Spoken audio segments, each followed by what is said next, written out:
So friends with Rick Santorum, we were in D.C. after kind of during National Prayer Breakfast. And so he and I were at lunch together and we were talking about this. And I said, I spent 12 years in full-time ministry. I spent 12 years in full-time business.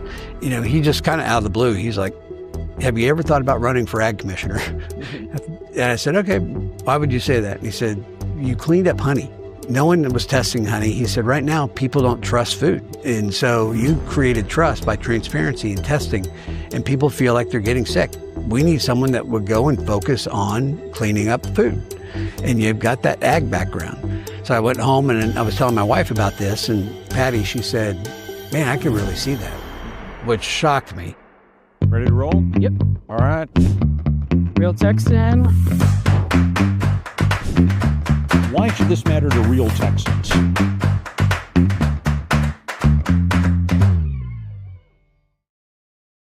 Well, thank you for joining us on this episode of Real Texans. Today, we are speaking with a veteran and entrepreneur and now a candidate for Agriculture Commissioner here in Texas, Nate Sheets. Nate, thank you so much for joining. Brandon, thanks for having me. Excited to be here. We'll talk about your run for Agriculture Commissioner, but I want to focus on your background. You built Nature Nate's Honey, if people have heard of that, into a leading brand. How did you even get started in that field? Who would ever think that my whole life would be provided for by insects? But met my wife at church back in 1995. And right after we got married, Patty said, we need a hobby together. Mm-hmm. I think she was thinking gardening, antiques, something like that. But I had always loved honey. And they had this TV commercial that showed this lady in a bee suit covered up with bees back in 1996, promoting what the internet was for. And it said, you can find anything on the internet. So I went over, typed in beekeeping Dallas, and that pulled this honey company. So I called this guy and asked him if I could buy a beehive. He said, sure. And so we lived in an apartment in Plano, Texas. And so I had to call my parents and ask them if I could put a beehive in their backyard because I just bought this one hive. And so that's really how I got into it. It's, started as a hobby and Fred had, about 100 hives. So I'd go and work the bees with him on the weekends. And he was 75 years old and had cancer, had a hard time getting around. So I started getting up 4 o'clock in the morning, putting honey on the store shelves using about 10 local stores and just helping them. And then Patty and I would go down to his house at night. She was a school teacher, and we'd bottle honey by hand in his garage, and bottle it by hand, put on the cap, put on label, and then I'd go deliver at 4 o'clock the next morning. So that's kind of where the genesis of the whole thing. I wound up, buying it from Fred in the summer of 1997 for $10,000 on terms, and then, but that same year, I wound up going on a mission trip. And then wound up that turning into me going into full-time vocational ministry, raise support like a missionary at the end of 97. So I had, the honey company on the side the whole time I was on staff at E3. So So when did or did it ever shift to your full-time focus? Yeah. So I was at E3 from 1997 till 2010 and did some amazing things there. E3 was a church planting ministry. And so I worked in about 88 countries around the world, a lot in Africa, Sudan and Kenya, Uganda, Rwanda. And then in 2010, I left and started focusing on the honey company full time, and it was very small. And candidly, we were just asking the Lord, is this what you want us to do full time? And so we asked God to give us $100,000 more a year in revenue. We were going to take the next 2 weeks and pray about it. Mm-hmm. And so Patty and I were actually on the front porch and we were reading in Psalm 80, and the last verse of Psalm 80 says, and I will feed you with the finest of wheat and honey from this rock. Well, that's a sign. Yeah. Oh yeah. And so, about a week later, I went by this Walmart and at Patty's encouragement, and long story short, we were praying for $100,000 more for the year. We got our very first purchase order from Walmart about a month and a half later for $107,000 exactly. Everything we were asking God for in a year, he did in one order with an exclamation point of number 7. What were the biggest challenges of scaling that business then? So I had a co-packer, and so I didn't have any of the manufacturing myself. And so I had another beekeeper that bottled my honey. And so early on, scaling wasn't the issue. And so, I went into Walmart and I got into 121 Walmarts locally. I reset those myself. Me and another guy started got into Costco after they told me, no, you can't come into Costco because we're a single SKU company. On Wednesday nights, we'd drop our kids off at Awana at church, and Patty and I would go over to Costco. And I was texting the buyer standing in front of the coffee section. And I said, hey, you've thought about honey the wrong way. You've got 5 different kinds of coffee. just think about honey differently. And the next week I was in another section. Next week I was in another section.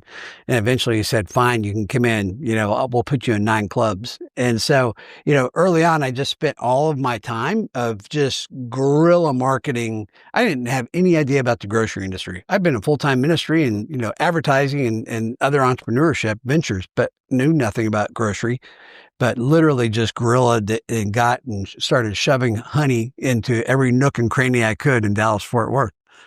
How has being a business founder, particularly in your line of work, there shaped your philosophy about regulation, government, consumer protection, agriculture policy? Yeah, I'm a free market guy. I think that the government is not there to regulate. They're there to help create an environment where people can be successful. And I saw that even in the honey industry. So I paid the farmers a premium for their honey if they would sell me good, clean honey. Now, how did I know that? Because I tested 100% of everything that I bought twice. I'd test it before I bought it, and then I'd test it after I bought it, and test for herbicides, fungicides, pesticides, antibiotics. And so beekeepers, all of a sudden, at first they were annoyed because no one else tested for honey at that time. But they knew, well, Nathan will pay a premium over everybody else. So I'm going to start being thoughtful about where I'm going to put my bees. And so all of a sudden, these guys were selling me good, clean honey. Then I spent $1 million a year testing honey. And then I got a 30% premium at the shelf because consumers showed that they're willing to pay, for food that they felt like was safe and clean. And so for me, that's kind of this principle by how which you approach the market. Consumers vote with their dollars. Sure. And that dictates what food companies or producers are going to produce based on what people are willing to buy. And so I think the issues that we have in Texas and even in the United States right now of, food companies that are producing things that are harmful, to our health. And so there's got to be this fine balance of, regulation of companies not just being motivated by profit, but also by product, what it is. And yet we see with RFK and Donald Trump, it takes just a little bit of pressure for these food companies to go, okay, we'll get rid of the red dye and we'll get rid of this and we'll actually give you guys the same recipes that we've been giving to Europe for the past 20 years. And we won't give you the things that we are. So why did food companies do that? Because their goal is to create shareholder value, and how they do that? By selling food. Now, you've already talked about faith a few times already in this interview, and you've talked about it on your campaign. Let me ask, have there been any moments in business where that's been tested? What part of it? Where those values essentially have been tested in yeah. I think when we would have honey that would come back with pesticides in it, there is your ability to take it and go blend it in and lessen it. Nothing unethical, nothing illegal, but it was unethical because that's not the standard that we had. Yeah. And so we made financial decisions that maybe weren't the best for us, as a company, but as a small brand, we were so committed to the purity and we actually had the purity guarantee that we created, because we weren't going to compromise in how we approached, the brand. And so the brand for us was the sacred part of the company. And if it takes a lifetime, you've heard this. I mean, I tell this to my kids, it takes a lifetime to build trust and seconds to lose it. And so we had to operate in a manner that we could never put that part of the company at risk. Tell me about your time in the Navy Reserves. You spent 6 years there? Yeah.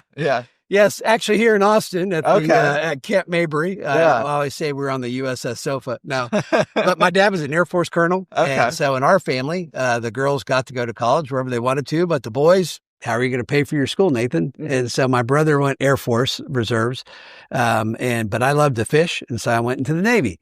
And so I joined the Navy, and I was very proud to do it. It's in the reserve program in the Navy specifically, when you would go do your 2 weeks active duty, they're not going to send you out to a ship that's underway because it's, it's out in the Pacific Ocean. Yeah. And so I spent a lot of time in a Navy shipyard up in Pennsylvania with a paint gun, cleaning or, taking paint off the wall. But, it is one of those things. I'm very proud to do it and had done it. I know so many guys today, we have these, a whole sector of guys that were in Iraq and Afghanistan. But the majority of people I know, never really served. And so I view, what I did in the military and even what I did in ministry is kind of the same. One was serving our country and the other serving the kingdom. And those two things really did culminate together in how I even approached Nature Nates and wanting to make an impact for God's kingdom by business. And you've since transitioned out of leadership or active management at Nature Nates. You sold the company a few years ago, right? Yeah, sold at the end of 21, and I was a CEO until November of 24, and I've been on the board. But and then when I decided, hey, this is what I feel like is the next phase of life, I had to resign off the board even. Was that a hard trade-off to make? It took a big financial whack at me, personally, because I was compensated for being there on the board. Sure. And so I had to walk away from that. It's hard walking away and not having any involvement with the honey company. Mm-hmm. Like I'm just now, a shareholder. Right. And so that part's really kind of odd, but it's funny. When I was on staff at E3 Partners, we did I Am Second. And so, I felt like I kind of got wrapped up in being the I Am Second guy at E3. And so when I left, there was a period of time where I was like, all right, I'm not that, but it still felt like that represented a lot of who I was. And I think that was a really good time in my life for God to kind of work that stuff out of me. Mm-hmm. And then when I started doing Nature Nates and I created that, I didn't get caught up of feeling like I am Nature Nate. Mm-hmm. I'm Nathan Sheets and the brand is Nature Nate. And so I would, Nathan Sheets, the marketer or sales guy, was helping to, go push these products. And so I could have two hats. That's kind of how I view, coming into politics. This isn't something that I need to do. I need to find my identity, in this. And candidly, I'm doing it as an act of service because I want to go make a difference in the lives of Texans and Americans, because there's a huge opportunity and a huge need at the same time. How did you get into what did drive you into this race for agriculture commissioner? You haven't held any public office before, right? I've never wanted to. I've always been kind of, a donor. So friends with Rick Santorum, and I've talked with Rick over the years just about, politics and things like that, because obviously he was involved. And so when I left in November, we were in D.C. after kind of during National Prayer Breakfast. And so he and I were at lunch together and we were talking about this. And I said, I spent 12 years in full-time ministry. I spent 12 years in full-time business. And now I'm kind of at this next phase of like, okay, Lord, what do you want next? And, he just kind of out of the blue, he's like, have you ever thought about running for ag commissioner? And I wanted to ask him, you meant governor, right? It's like, and he said, and I said, okay, why would you say that? And he said, you cleaned up honey. No one was testing honey. He said, right now, people don't trust food. And so you created trust by transparency and testing, and people feel like they're getting sick. We need someone that would go and focus on cleaning up food. And you've got that ag background. And so I was like, well, okay, well, I'll think about that. I appreciate that. So I went home and I was telling my wife about this, and I pulled up the ag commissioner's job description, and I was actually quite shocked what the job description entailed, because what I had seen and what that was were two different things. And when I read that to Patty, she said, man, I could really see that, which shocked me. And so she said, a lot of those things you've been trying to accomplish even at Nature Nates. And so like better for you products, our mission statement was to honor God and help you and your family live healthy lives, and felt like processed sugars, were killing Americans. And so we tried to re-engineer products that historically was made with corn syrup with honey, which is your body completely processes differently. I used the honey company. I went down into Bonton, which is a part of Dallas, and a good friend of mine started Bonton Farms. And I was in the back of a room in a Bible study and listening to people. I felt like the Lord, prompted me to follow up Darren the next day and ask him, hey, you think any of these guys was going to get in the honey business. And so we started with 7 guys. I said, you guys put 2 years into it and I'll give you the honey company. And the goal wasn't to try to make them beekeepers. The goal was to give them a vision for their own life. And so we started with these 7 guys. We got 38 beehives. We got them in bee suits. We trained them. And it was amazing. And one guy left and he became a barber. Another guy left and started an automotive business. Another guy left and started a landscaping company. But the goal of that was to help them see a vision for their life. And part of an even ag commissioner role, is a rural economic development of, how do you go into poorer, more challenged parts of Texas and use agriculture as a economic tool to help lift people up and give them a vision and passion for their own life. So a lot of the things that we saw in that job description and a lot of things that I have worked on in the past were very similar. And that's what Patty meant when she said, you've been doing a lot of this through Nature Nate's. Now you should maybe go do it through something else. You certainly emphasized a lot over cleaner food, for example, and the MAHA movement is certainly at full force right now. But we even saw earlier this year during the legislative session that when there was the Make Texas Healthy Again legislation, you saw massive pushback from lobbyists for a lot of these, big corporations coming in and trying to push back against that. How do you fight back against that if you're the agriculture commissioner? The one thing that I recognize that when we were in ministry, we were limited by the dollars we could raise from donors. When I was in business, I was limited by the dollars I could make.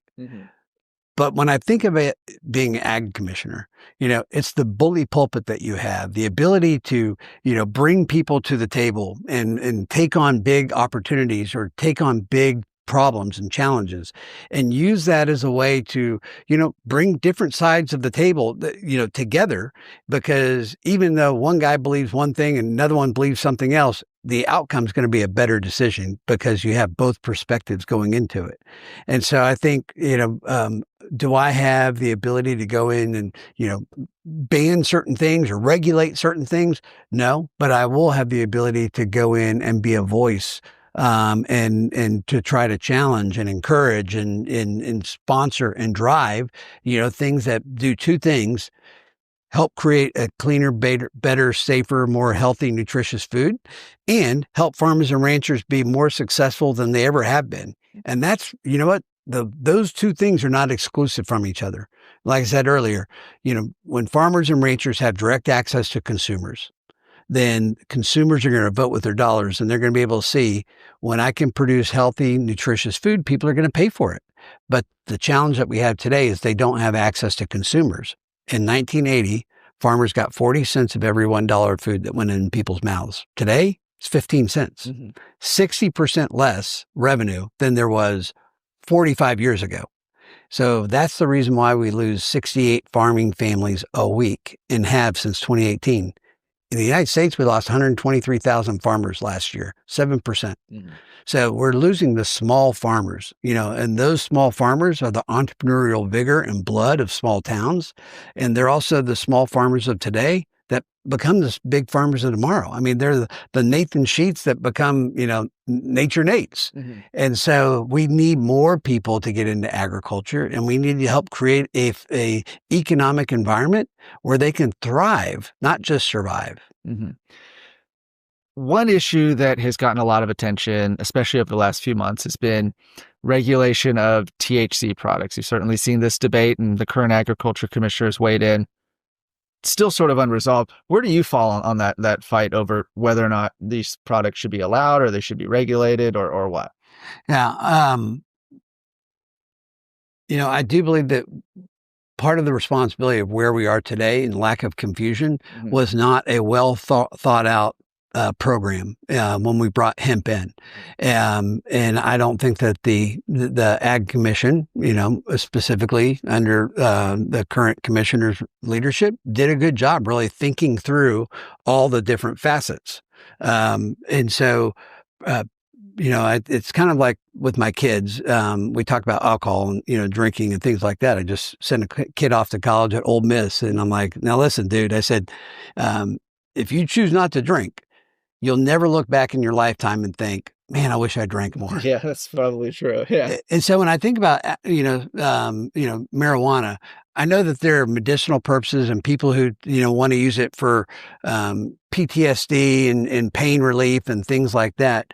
But, you know, I don't believe that that's the majority of use. I think it's recreational. And so my personal preference is I don't think it has any great benefit, to helping a society be better, and I think of Charlie Kirk and how he was just inspiring kids to, man, go make a difference. And he even said, I don't drink. Donald Trump doesn't drink, Tucker Carlson doesn't drink. So don't drink, go make a difference, be the best person you can.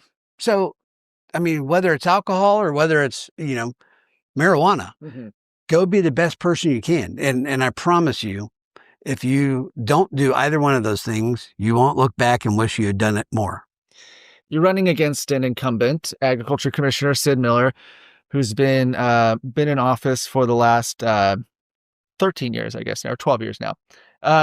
What areas of improvement do you think you could bring to the office? I know how to drive growth. I've started probably 20 different companies. Some of them have failed. Some of them have been successful.